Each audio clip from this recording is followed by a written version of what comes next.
Bukit Tinggi terbakar, jejak pemberontakan yang dihapus sejarah. Kisah perlawanan yang dicoret dari buku pelajaran, tapi masih tersisa dalam ingatan tanah. Bukit Tinggi hari ini dikenal sebagai kota wisata yang indah, dikelilingi udara sejuk, jam gadang yang megah, dan jejak kolonial yang masih berdiri. Tapi, siapa sangka, di balik keanggunan itu, pernah terjadi pemberontakan besar yang ditutup-tutupi dan sebagian besar rekam jejaknya dimusnahkan. Sebuah pemberontakan rakyat yang membakar kota ini hingga merah menyala. Peristiwa itu begitu mengejutkan, brutal, dan tak pernah masuk dalam buku sejarah sekolah. Orang-orang menyebutnya Malapeka Amek, pelepasan amarah dari perut Minangkabau yang selama ini ditindas. Latar belakang, bara di bawah jam gadang. Tahun 1908, pemerintah Hindia Belanda sedang giat menata wilayah-wilayah strategis. Bukit Tinggi, yang saat itu dikenal sebagai Fort de Kock, menjadi markas penting militer kolonial Belanda di dataran tinggi Sumatera Barat. Belanda mendirikan pos militer, sekolah elit hanya untuk anak bangsawan terpilih, serta kantor pajak yang menekan rakyat kecil. Rakyat Minang mulai merasa dijajah tidak hanya secara fisik, tapi juga secara adat, harga diri, dan warisan budaya. Namun, mereka tidak diam. Diam-diam, sebuah kelompok rahasia terbentuk. Kelompok ini disebut Api Nantak Kunjung Padam. Anggotanya terdiri dari mantan santri, pedagang pasar bawah, dan mantan prajurit paderi yang masih menyimpan dendam pada kekuasaan asing.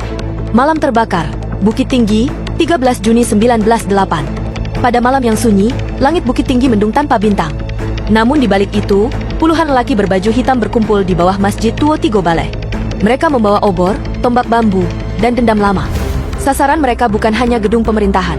Mereka juga menyasar gudang logistik Belanda, rumah perwira, dan kantor pencatat tanah yang dianggap alat perampasan hak. Teriakan, "Hidup tanah alam! Mati penjajah!" menggema dari arah pasar atas hingga Fort de Kock. Dalam waktu kurang dari 2 jam, api membakar bangunan kolonial. Langit Bukit Tinggi berubah merah menyala, asapnya terlihat hingga ke padang panjang.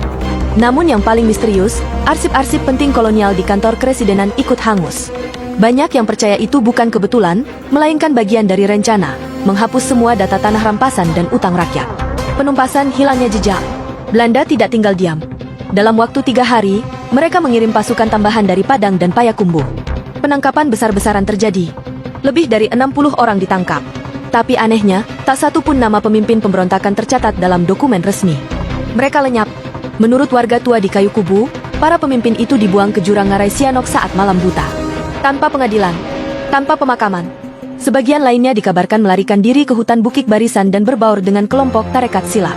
Upaya penghapusan sejarah. Yang paling mengejutkan, beberapa tahun setelah kejadian, arsip koran Belanda tahun 1908 yang menyebut insiden pembakaran Fort de Kock hilang dari perpustakaan kolonial.